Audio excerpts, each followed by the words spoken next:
อันนี้เนี่ยเบิ่งบ่อย่าอันนี้เอาต่อสร้างเถอะเนาะเม่นกับเม่นนำกันนี่แหละบ่อาบน้ำเลยพี่น้อง บ่ได้ใส่ผ้าเม็ดอัดปากเลยเนาะแน่บ่มักอาบน้ำน่ะหมู่ก็บ่อยากให้ขี้น้ำ อย่าได้เป็นบุญของเราเด้ออัดตู้เด้อครับโอ้เมทาเพชรเมทาเพชรสิขับรถเนอะสิขับรถขับเลยขับเลยขับเลยขับเลยขับเลยขับเลยโธ่อู้จะได้ขี่รถเมทาเพชรขับเลยพี่น้องเอ็มเว้ยอันนี้ของผู้ใดอันนี้โอ้ยบอกไปนี่เป็นของตัวเองอันนี้นะเด้อ อันนี้นะคำว่าเลี้ยงสิ่งที่มีชีวิตมันได้บุญคือเลี้ยงแมวมันบ่มีคนมาบูชากะได้ของยุงกินโอ้ยังไอ้บุญรอดไอ้บุญรอดเนาะบุญรอดเอ้ยไอ้บุญรอดได้แต่ อาศัยกลตัวเองนี่เด้อ ขึ้นลงเนี่ยมีอันจับเนี่ยขอบใจFCผู้มีน้ำใจแบ่งปันเหมือนฟ้าบันดาลให้สร้างรายการนี้มาสวยเหลือคนทุกข์คนจนหรือคนด้อยกว่าด้วยแห่งศรัทธาบุญนำพาได้มาร่วมทาง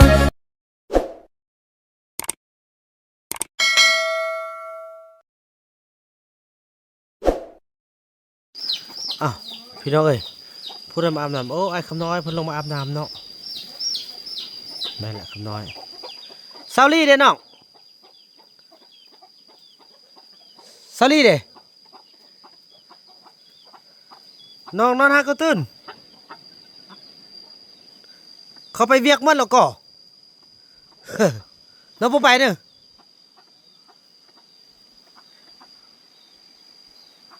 เขาซาลี่ไปพุ่นแล้วก็คือว่าไปเวียกซาเนาะพี่น้องเอ้ยเนาะ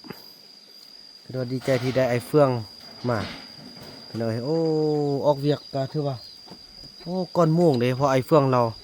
อยากแล้วไว้พี่น้องเอ้ยเนาะนี่12 โมงกับ13 นาทีปกติออกเวียกนี่1 โมงเนาะโอ้คือว่าแหละดีใจถือว่าฟานบ่แดดนะพี่น้องเอ้ยเนาะเพิ่นก็เฮ็ดเวียกง่ายบัดนั้นนำลังไปอันนี้ก็เป็นพ่อครัวได้พี่น้องเอ้ยเนาะ พ่อครัวอาหารเฮาเขาไปเมื่อแล้วก็โอ้คำน้อยกะคำน้อยเพิ่นสร้างเศรษฐกิจเพิ่นอยู่พุ่นเนาะดีใจที่คำน้อยเพิ่นดีใจพี่น้องเอ้ยจังสั้นนะพี่น้องเนาะพบกันต่อไปพี่น้องเอ้ยหลังจากที่แม่เฒ่ามีเฮาอาบน้ำอาบในพี่น้องเอ้ยเนาะเราบนรถก็รับพี่น้องเอ้ยสั่นก็เจียมันนี่แหละโอ้นี่ก็แห้งแล้วเด้เนาะว้าไปเอาตลาดไปเอาเฮียไปเอาไปซื้อยังกินไปเงินที่ว่าได้มื้อเช้านี่นะไปให้พ่อลูกพาไปซื้อไปขึ้นรถเลยอันนี้อย่าบ่สดอีไม่เท่าแพทย์ไปเด้ไม่เท่าแพทย์ไปบ่ไปนำกันไปเนาะไม่เท่าแพทย์ไปนำไปเอิ้นไหมไปขึ้นรถพี่น้อยมาลุกอายืนนี่บนนี้ก่อนเกี่ยมเพราะว่าอาจจะได้นั่นก่อนเนาะมาโทรศัพท์นี่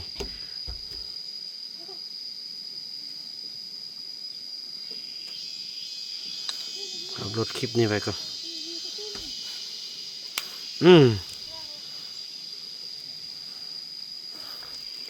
เนาะสัญญาณดีบ่คืนนี้สัญญาณดีเนาะโอ้ไปกันไปอันเบิ่งเงินใส่เงินเอาไว้ละเอามาละเบิ่งเอามาเบิ่งเด้อพอมื้อเช้านี้มี มีคนมาบูชาแมวพี่น้องเนาะปอโธได้แต่เบอร์นี่แหละได้เบอร์นี่ก็ได้เนี่ยเบอร์1,000 บาทพี่น้องเอ้ยไปซื้อกันไปบุญรัตน์พ่อจ้าจับไปซื้อพุ่นเอาไปโดยเนาะแล้วก็ มีทางเข้าเด้มีทางมาไอ้บุญรัดมาไอ้พ่ออีแก้มาฮะโอเคไปนักติ๊กกลับไปหาเสียหญ้าพุ่นพี่น้องเอ้ยเนาะไปมันกันโอ้โหโอ้โหโอ้ยพอลมอ๋อโธ่โอ้นี่ให้บุญรัดไปนั่งอย่างสั้นแล้วพี่น้องไปเอากระแจรถแล้วก็เดินทางเนาะมาละคนไปขึ้นรถมาเอากระแจแล้วมาเลยมาไปมาไปทำแพทย์ไปเอิญไปไปทำแพทย์มานำพอรถออกมาไปอยู่เงินข้องซาติกพี่น้องเนาะเพราะว่ามันสถานที่จอดก็คือว่าคักเด้ไปมาดนี่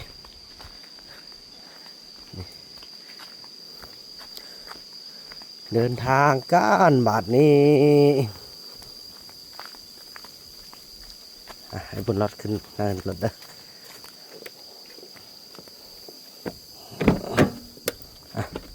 อบนรถอย่าลงไปได้เลยคือเห็นไหมขึ้นที่เลยเข้าไปได้เท่าเฮือนนางติ๊กนี่เด่นกูมูได้พี่น้องคนเถอะอันนี้เนี่ยเบิ้งบอกอย่าอันนี้เอาต่อสร้างเถอะเนาะเม่นกับเม่นนำกันนี่แหละบ่อาบน้ำเลยพี่น้อง บริษัทพัดเม็ดอัดปากเลยเนาะเนี่ยบ่มักอาบน้ำนะมูก็บ่อยากให้ขี้น้ำ อย่าได้เป็นบุญของเราเด้อตู้เด้อครับนี่พี่น้องเอ้ย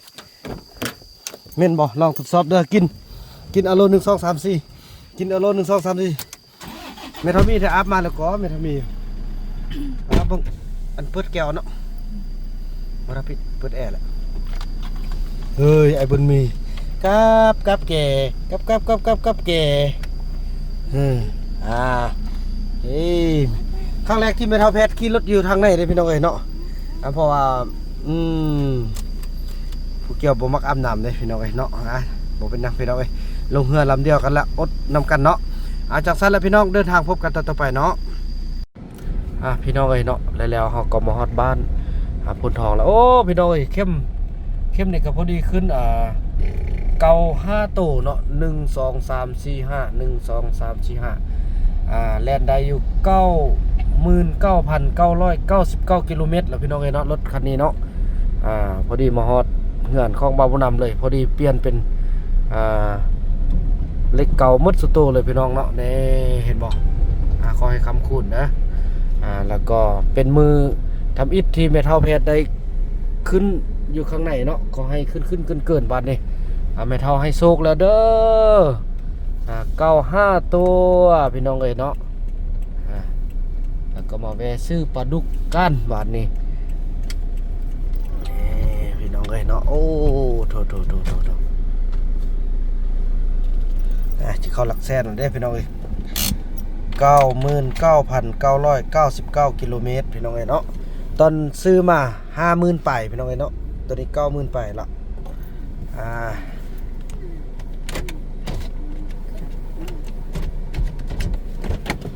พี่น้องเอ้ยเม่นก็อดเอาเพราะว่ามันฮ้อนแน่นเม่นก็อดเอามันฮ้อนไปมานี่ลงไปมันสร้างไข่บ่คือจะบอกสร้างไข่ดอกเนาะเชิญครับคุณหญิงโอ้บ่มีเกือบ3โธ่พุ่นให้บ่รอดย่างก็ได้ติไปไม่เท่าเด้อเอาลิกได้สิอัดเกาะนี่น่ะเบิ่งเด้อไม่เท่าแพทย์เอ้ยอักติอักติอักติอักติเอ้ยหุ่นไปหุ่นมาดิเฮ้ยเพิ่นออกตลาดพี่น้องเนาะนี่ออกตลาดการไปหุ่นไปมานี่เงินน่ะเบิ่งเอาเงินเบิ่งใส่เงินมานี่เบิ่งเงินน่ะเอ้ยซื้อเครื่องเข้ามันเมิดเลยพี่น้องเนาะเธอมีห่ออีกพี่น้อง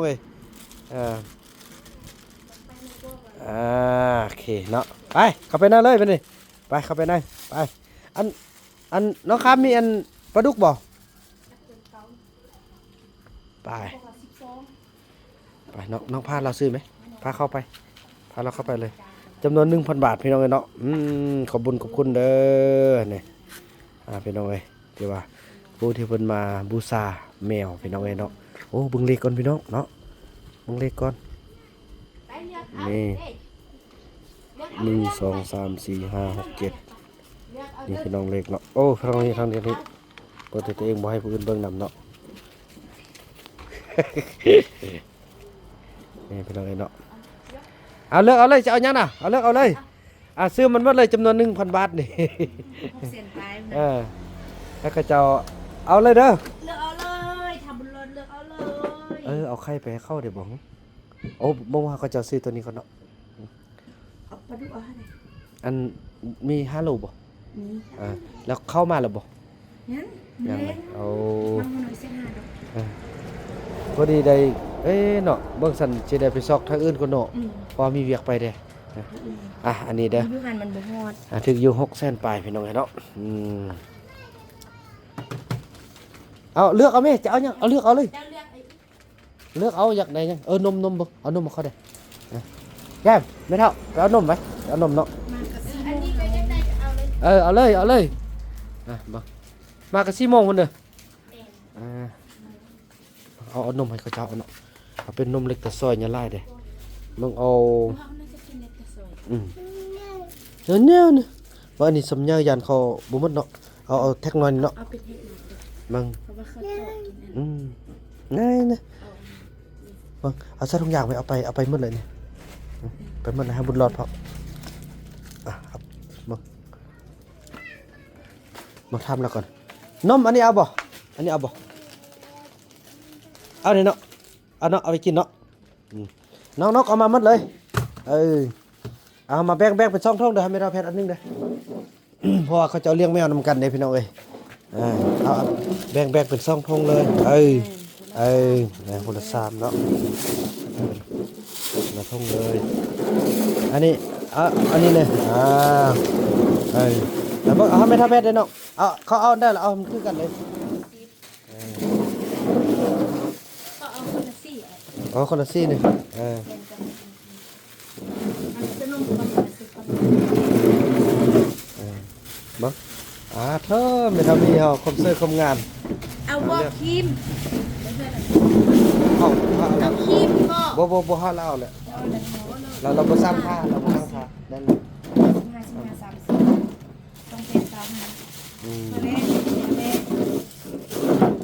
แม่ ได้ เอา เลย ยิ่งก็ โอ้บ่ ได้ยัง เมตาเพชรนี่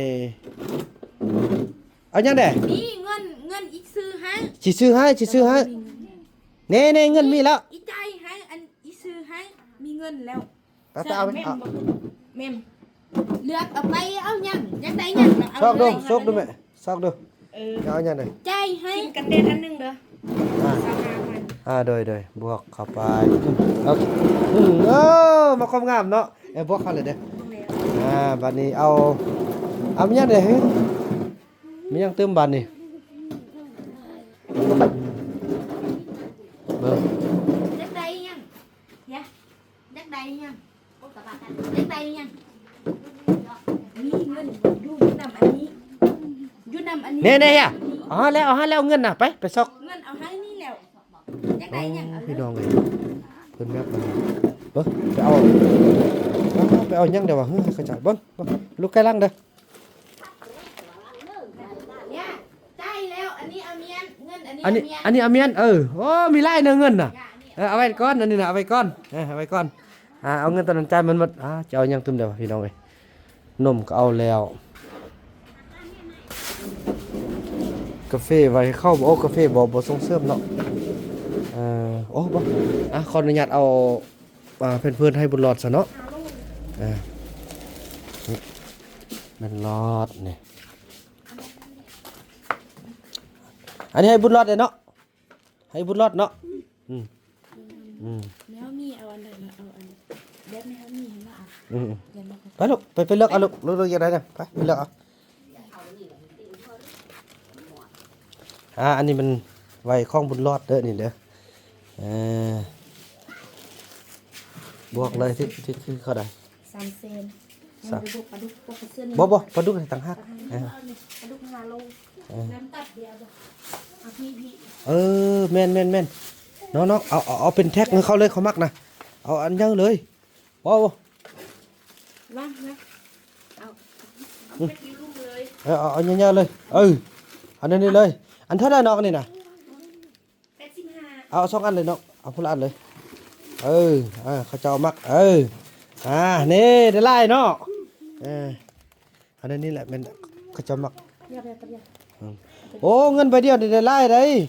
บอกเลยทุกคนเลย บวก85บวก85 4 เซนเจ็ด 4 เซน7ยังอยู่2 เซนปลายวันนี้เอาไข่เนี่ยคุณขนมโอ้ไข่เป็ดก็มีเนาะมึงเอาอันเต้เท่าไหร่นะ ไข่ไก่70ไข่เป็ด95เอาไข่เป็ดเลยเอาไข่เป็ดไล่ใส่มันหมดเลยเอาบวกขนมนี่ก่อนบวกขนมนี่ก่อน บ่ไม่ทำนะ เอาบอกมาเพิ่นนับกันเนี่ยเพิ่นนับก่อนนับสนิทเด้อคุณจัน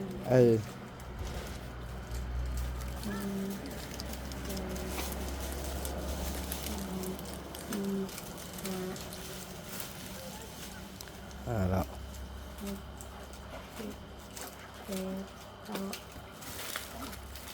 10โอเค 4 เซนนับจะให้ผมไม่เฮาเฮ็ดทันได้10,000นึงเดินคิดคือกัน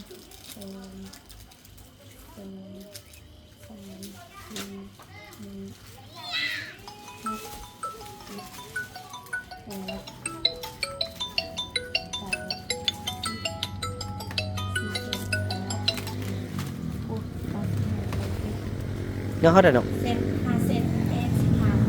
ยังเลือก เซนไป เซตไปเบิ่งเอาไล่ไข่ได้จากตั้งนึงเท่าไหร่ก่อน คุณลุงพวกเสื้อไข่เป็ดเด้บ่ไข่เป็ดเมื่อกี้เตะนึงแล้วเอาไข่ไก่ตังนึง บ่อันคันว่าได้ไข่เป็ดนี่ได้จากตั้ง เดี๋ยวเราบอกอีกตัวโอ้มันกาย ใกล้เท่าไหร่ กายไป50,000 6 เซนเป็ด เอา2 ตังค์นะเอา2 ตังค์เลยสิโอนเขาให้ ตืม50,000 เอาสิเติมให้ 10,000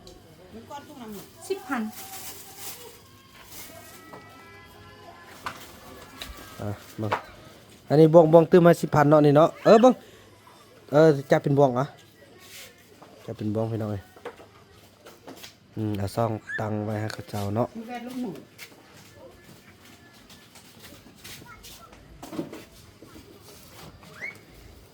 จะเป็นบน จะเป็นบวงอันนี้เป็นบวงที่ว่าเพิ่นมาบูชาแมวอันนี้พี่น้องเอ้ยบัดนี้บวงแม่ดาวอนเฮาน่ะจะแม่นซื้อปลาดุกแล้วก็ซื้อข้าว เข้าอยู่หันยังประมาณ30 ปลายโลนะบ่ฮอด พอแล้วเด้อเงินหมดแล้วพอแล้วพอแล้วพอแล้วบัดนี้นะเฮายังเพิ่มอยู่50นี่น้องเด้อ50โอเคบวก 1,000 บาทพี่น้องเนาะได้เท่าไหร่พ่อโอ้55 4 โลกับ2 เซน 4 โลเบิ่งเอา 5 โลหั่น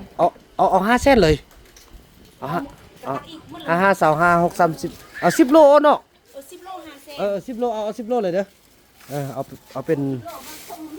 อันนี้เป็นปลาดุกที่ว่าแม่ดาวอนเขาซื้อให้พี่น้องเนาะ เป้าอย่าหมดเป้าให้เขา เพราะว่าซื้อ เป้าก็ได้ เพิ่นส่งมาเท่าใดซื้อเท่านั้นทำมันหมดเลยพี่น้องเนาะขอบคุณที่ว่าพ่อแม่ซื้อช่วยโอ้ดีใจพี่น้องเนาะ ทำไมเตาโลหั่นน่ะ อันนี้นี่เฮาคนขึ้นรถเลยนี่ของพ่อของมันแล้วไอ้บนรถลูกจับตัวนั้นลูกนะอันนี้ไปเลยเอาของพ่อของมันเลยไปเลยเอาจับไปขึ้นรถเลยบ่เข้าใจหยังเลยเนาะเบิ่งให้มานะอันนี้ของของแม่เฮาแท้ อันนี้ของนี้อันนี้ของอันนี้โอ้ได้ไล่เนาะมันลูกเนาะนี่แหละอันนี้ไอ้บนรอดไอ้บนรอดจับนี่อันนี้ของแม่ทัพแพทย์มอบให้แม่เด้ออันนี้ของอันนี้ไปคั่วกินสู้เขาเจ้ากินอยู่เฮ็ดเวียกเฮ็ดงานช่วยกัน ได้ อันนี้เขาเจ้าคั่วกินแมลงพี่น้อย2 ตังค์เนาะเป็นไข่ไก่ไข่เป็ดโอ้ยพี่น้อยเลี้ยงแมวดีแต่มีคนมา บ่าวบ่นำบ่คิดว่าสิเอาเด้แต่เขาเจ้าว่าโอ้พี่น้องมาแต่ไทยเขาเจ้าได้อันนิสัยคนไทยพี่น้องเอ้ยเนาะนิสัยรักสัตว์รักสิ่งพี่น้องเอ้ยเห็นสัตว์เห็นสิ่งแล้วเขาเจ้าน่ารักเขาเจ้าอยากเอาไปเลี้ยงเนาะแต่บ่าวบ่นำเอาไปเลยเขาว่าโอ้บ่ได้ให้ค่าข้าวค่าน้ำเพิ่นว่าโอ้ยว่าพี่น้องเอ้ยดีใจเนาะเพิ่นก็ให้ 1,000 บาทพี่น้องเอ้ยบ่าวบ่นำก็มาแลกหมดเลยเด้อบ่พอ 50,000 บ่าวบ่นำก็เพิ่มเติมเนาะโอ้เมทาเพชรสิขับรถเนอะสิขับรถขับเลยขับเลยขับเลยขับเลยขับเลยขับเลยโธ่อู้จะได้ขี่รถเมทาเพชรขับแล้วพี่น้องเอ้ยเว้ยว้าวบ่แม่นแล้วก็โหเด้พี่น้องเอ้ยเฮ้ไปเมทาเพชรพี่น้องเอ้ยว่าสิขับรถบัดเข้าไปแล้วเพิ่นเอาเลยกลับขึ้นมาซ้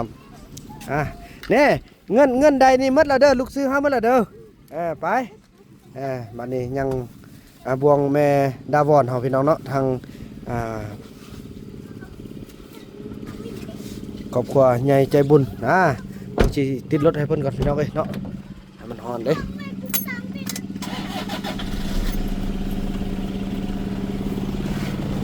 โอ้คิวกดเอาเม่นกดเอาพี่น้องเอ้ยให้แม่เฒ่าเฮามีความสุขครั้งหนึ่งที่ว่าเพิ่นขึ้นมาเนาะขึ้นมาขี่รถน้ำเฮาบาทนี้ยังบ่วงของย่าแม่เฮาพี่น้องเอ้ยอันนี้เป็นไรบ่วงนึงต่างหากเด้ออันนี้เป็นครอบครัวของบ่าวบุญนำพี่น้องเอ้ยจะสนุกอยากกินเสส่วนเนาะเขาจะได้ซื้อต่างหากปลาดุกบ่ฮอดเทื่อเป็ดโลปลายพอเป็ดโลปลายสั่งมาว่ากระทั่งมืดแล้วก็ว่ามืดแต่ว่ามืดสั่งมามืดแล้วก็มืดมืดแล้วตัวปลาดุกมืดได้จักโลก็เป็ดโลเท่าก็จักโล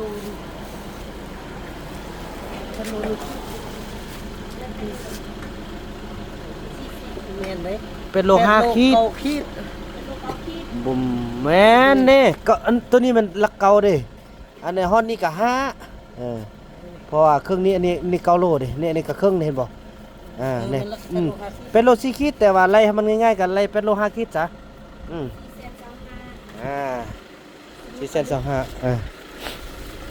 425บ่อันนี้ต่างหากเด้อันนี้บ่ต่างหากปลาดุก425เนาะโอ้ก็ถือว่าอันนั้นเนาะพี่น้องเอ้ยเนาะก็ถือว่ายังเข้าบาทนี้บ่ครบ500,000 425ยังอยู่เท่าไหร่ก็ยัง75เนาะสะสมไปซื้ออันอื่นเอาเนาะในรายการในก็ได้ซื้อคือเก่าแล้วแม่เอ้ยอันนี้400,000เท่าไหร่ก็425หน่วย10ห้อยพันหมื่นแสนหน่วย10ห้อยพันหมื่นแสนแล้วใส่ลังรถเลยพ่อเลยอันนี้บ่วงซื้อปลาดุกเนาะ425อันตัวนี้บัดนี้อันนี้บ่วงครอบครัวนี่นะโอ้มีหลายบ่วงขนาดเลยเนาะเฮาต้องจังซี่แหละต้องโปร่งใสเนาะไอ้บุญมีอย่ามาก็เป็นแบบอีพ่อเด้อเส้นกับ18,000น้องพ่อแล้วบ่น้องน่ะพอละเส้นกับ18,000เนาะแสนกับ18,000 100,000กับ18,000 100,000น้อย10ห้อยพันหมื่นแสนเขาหรือที่สั่งเอาตัวนั้นเลยก่อนก็ได้ได้ละจิซื้อเป็นจำนวนเลยพอเพิ่นส่งมาเป็นจำนวน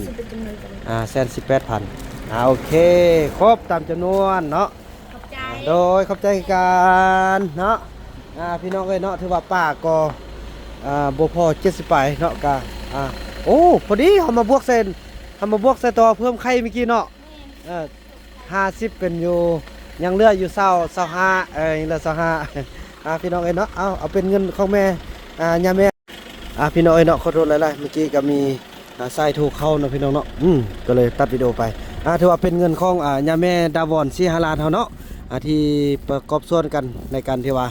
ซื้ออาหารเนาะส่วนต่อไปก็ยังเพียงเข้าเนาะพี่น้องเนาะ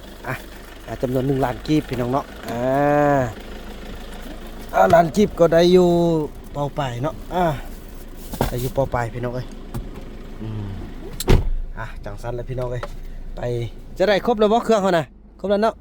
เงินหมดแล้วเด้อลูกซื้อเฮาหมดแล้วเด้อแม่ทามีเงินลูกซื้อเฮาหมดแล้วเด้อฮะไอพี่น้องไอ้บุญรอดก็ไปทางนอกแล้วไอ้มาดิไปเอาข้าวกันพี่น้องเอ้ยพี่น้องฮอดบ่ซื้อข้าวแล้วยินดีฮัดเด้อป้าซื้อข้าวเปล่านึงเด้เอาเปล่านึงเฮาเด้อก็8 เซนหรือลุดบ่ได้เด้อแต่บ่แม่นว่าเว้าสิราคาเขาจะซื้อขึ้นสันกะอันนั้นไรล้านนึงฮะเด้พอจีเอาล้านนึง8เพิ่ม2 เซนเพิ่ม2 เซนเนาะพอเป่านึงอันใดอยู่8 เซนเนาะเดี๋ยวตึม2 แสนพี่น้องเอ้ยพอมื้อเช้านี่ก็มาซื้อให้ทางอันน่ะตึม2ตึมเท่าไหร่ก็12 โล 5 ขีดสั่งให้เลยบวกเป็น1 ล้านเลยเนาะอันนี้ก็โอ้ยขอบคุณทางย่าแม่ดาวอนเนาะที่ว่าได้ส่งเงินส่งคำมาช่วยจำนวน1,500,000 กีบเนาะก็ถือว่าของกินเราซื้อไปแล้วเนาะตอนนี้ก็ยังเหลืออยู่1 ล้านกีบเนาะ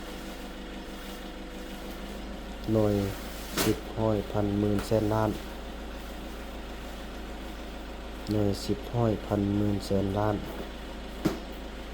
ปะบนคันเลยเด้อครบ1 ล้านเนาะที่ว่าย่าแม่เฮาช่วยเมื่อวานนี้เดี๋ยวจะให้เบิ่งพี่น้องเอ้ยนี่เพิ่นส่งมา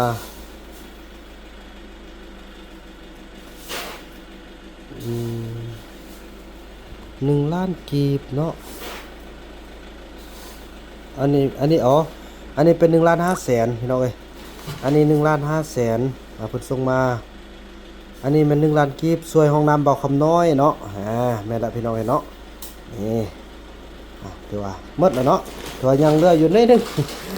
ก็ถือว่าเอาไว้เต็มบัตรเต็มเบอร์เนาะแม่เนาะไว้ในบัญชีอันนี้12 โลไปเนาะ12เท่าไหร่ก็11 โลเท่าไหร่ก็บ่แม่น12 โล 5 ขีดเนาะมันอันนี้11 โล 5 ขีด12 โล 5 ขีดลงตื่ม2 โล 5 ขีดโดยเป็น1 ล้านขีดโดยตื่มนิดนึงปะเดี๋ยวแล้วบัดนี้เนาะพี่น้อยก็จะได้ยกขึ้นรถก่อนบาดนี้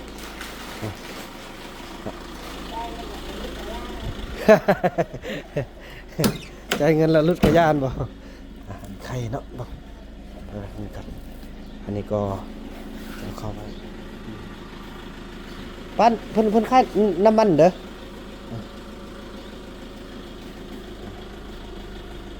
อันนี้ตัวป่ายเนาะตัว12 โล 5 ขีดพี่น้อยจักอ้อนหรือแข้งบ่ได้ลองเบิ่งอ้อนนี่เลยโดยเข้าใจอะไรพี่น้อยเนาะบ่าวนักจะขออนุญาตแบกเข้าก่อนเนาะเดี๋ยวนี้20 ป้ายแล้วเฉพาะพอตรงเรื่อง20 คนบวกอันผู้มาอยู่นำ1,000เป็น21 22 เมีย23 ลูกพี่น้อยเนาะก็ถือว่าเพิ่นถามว่าเลี้ยงจักคนก็ถือว่าสำเร็จแล้วเพราะตรงเรื่องเขามีอยู่20 คนตอนนี้จะได้กำจัดเรื่องเขาพี่น้องบ้านนี้เนาะเขาจะออกมาเขาต้องโธ่กลับบ้านกันเนาะพี่น้องเนาะไปพบกันอยู่ที่หมู่บ้านพอตรงเรื่องเขาขอบบุญขอบคุณทางย่าแม่ดาวอนศรีหราชเฮาเด้อเนาะที่ว่าได้ช่วยได้สู้ทุกครั้งพี่น้องเว้ยเนาะจังสันแหละพี่น้องเดินทางพบกันตอนต่อไปฟาดอัดแม่ตายโอ้ตายอยู่แล้วปึ้งออกบ่น่ะได้ละก่อนโอ้อย่าไข้เด้อบัดนี้เด้ออย่าไข้เด้ตกตายเด้พี่น้อยโอ้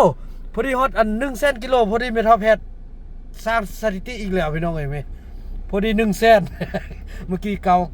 ามันนี่1000เมทัลแพทสร้างสถิติตกใจขนาดพี่น้องเอ้ยเปิดประตูรับโซกรับใส่คอยรับส่งรับใส่บัดนี้ เราเปิดให้ละบัดนี้เมื่อกี้คำคูณละ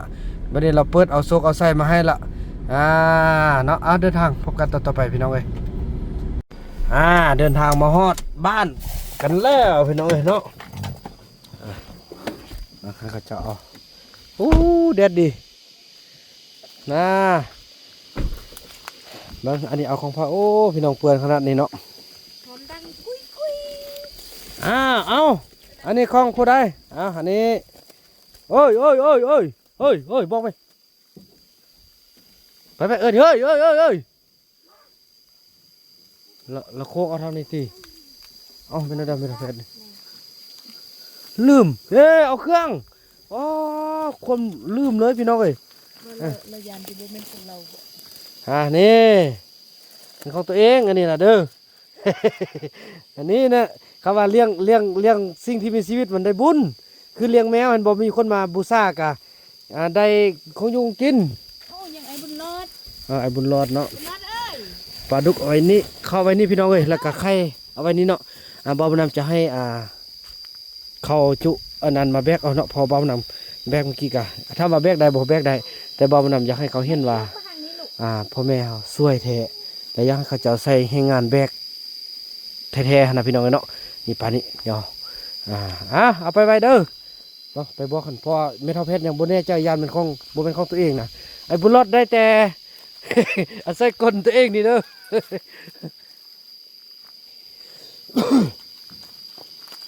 แม่ไปทางหุ้นไปแ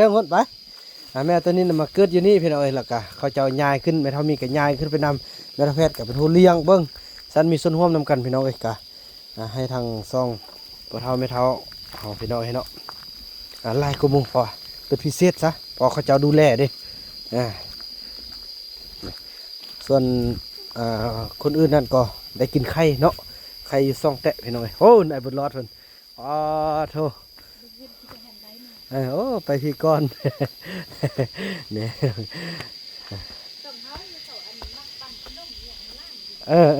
ไปเบิ่งเขาสิปันกันบ่นี่หอดเทือนกันละไอ้บุญรอดก็ขึ้นเก่งพี่น้องบริยานไหนจิตกนะขึ้นลงเนี่ยมีอันจับเนี่ย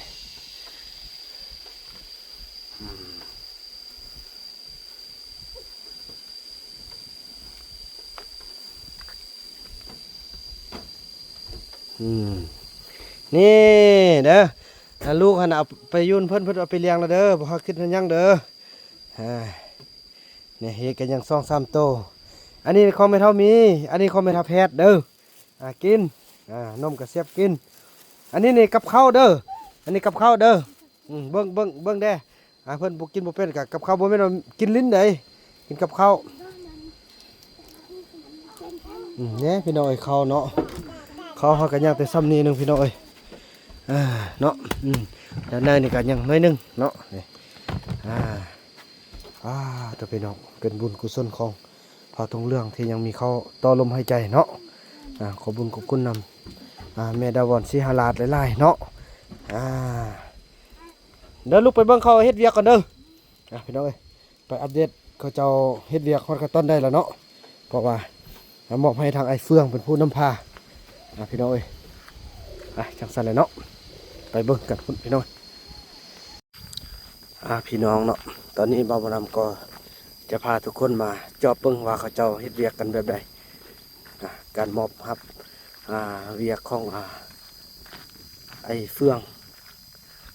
ก็ถือว่าสุดยอดพี่น้องเลยเนาะวันนี้บ่าวบุญนำอยากให้ทุกคนมาเห็นถ้าบ่มีไอ้เฟืองมาอยู่พี่น้องส่วนเฮานี่สิบ่สำเร็จเนาะอาศัยเคยอะไรเราก็ว่าบ่เฮ็ดเด้เราว่าบ่ร้อนต้องได้ใส่ยาขยาเนาะคือจำเป็นแหละพี่น้องเพราะมันก็กวางขนาดพี่น้องเนาะแล้วคนกับคนเดียวนังลีกับมือเฮ็ดมือบ่เฮ็ดหั่นน่ะก็คือสิบ่แล้วเนาะแต่ว่าตอนนี้ผ่านไปเพียงจักกี่มือพี่น้องเนาะอันนี้ส้นไหวเนาะถือว่าอนามัยสำเร็จพี่น้องนะเห็นบ่สาลีก็เริ่มเติบโตงามตอนนี้ว่าฮอตเก็ตกันตอนใดมื้อเช้านี่ฮอตกันตอนนี้พี่น้องเอาทางลุมไปหมดแล้วเนาะแล้วนะเราพาเฮ็ดพี่น้องไหมทางผู้ใดสำเร็จมันแล้ว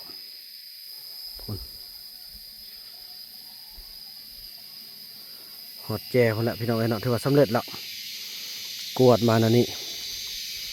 มันนี่ต้องเป็นทางพี่แหละอ๋อพี่น้องดีใจไอ้เฟืองเนาะที่สับกับเทวดามาช่วยมาโปรดบ่าวผู้นำพี่น้องโอ้โหอันนี้ก็บังจิบอกเขาเจ้าลกก่อนจงไว้แต่2-3ต้นเนาะนางเต่าใส่ได้นี่คือพอดอยู่พี่น้องแต่ก็จำเป็นเพื่ออนาคตนะอันนี้ก็หลายต้นอยู่เนาะ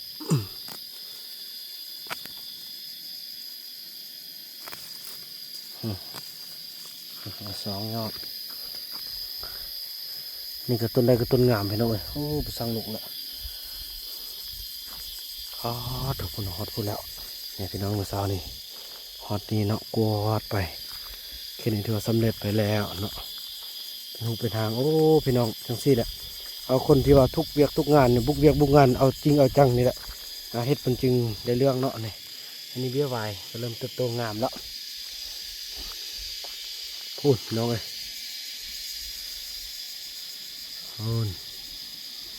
โอ้ดีใจเดี๋ยวไปน้องเนาะ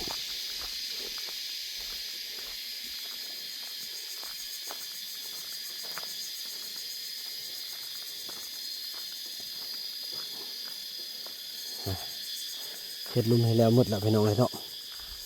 สำเร็จไปหมดแล้วงามหูงามตาโอ้ได้ผลผลิตอยู่นะนี่แต่เสียที่มีจักมีแมงยังพี่น้องเอ้ยขอหาวิทย์ขอให้ผลเด้อในวิทย์จักอันนี้ก็ถือว่าที่เป็นห่วงเป็นมากอยู่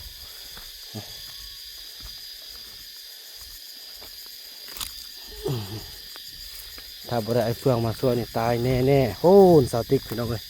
เห็นบ่ไผว่าสาวติ๊กคิดแบบบ่เป็นโอ้เปิดเพลงสามพี่น้องเอ้ยเนาะ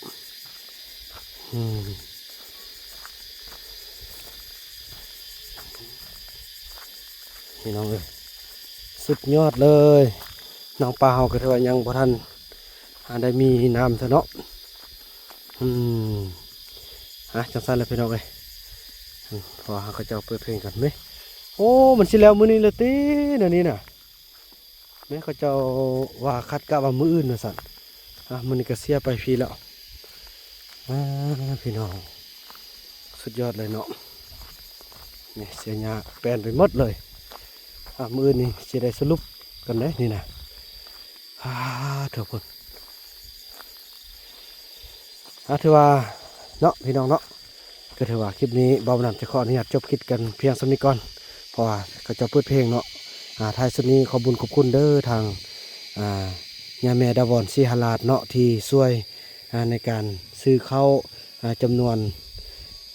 เงิน1,500,000 กีบพี่น้องเนาะแล้วก็ซื้อข้าวซื้อของกินขอให้แม่จงอยู่มีอยู่ดีมีสุขเด้อหังมีลำรวยรวยเท่าใดก็ขอให้รวยขึ้นตึมหังมีเท่าใดแห้งเป็นมหาเศรษฐีไวๆเด้อแม่เด้อสาธุเนาะจังสั้นแล้วพี่น้องคลิปนี้บ่าวนำขออนุญาตจบคลิปกับซ้ำนี้ก่อนแล้วพบกันใหม่ในคลิปต่อไปพี่น้องจะไปเบิ่งการนำพาของไอ้เฟืองเนาะแล้วพบกันใหม่ในคลิปต่อไปพี่น้องคลิปนี้บ่าวนำขอกล่าวคำว่าสบายดี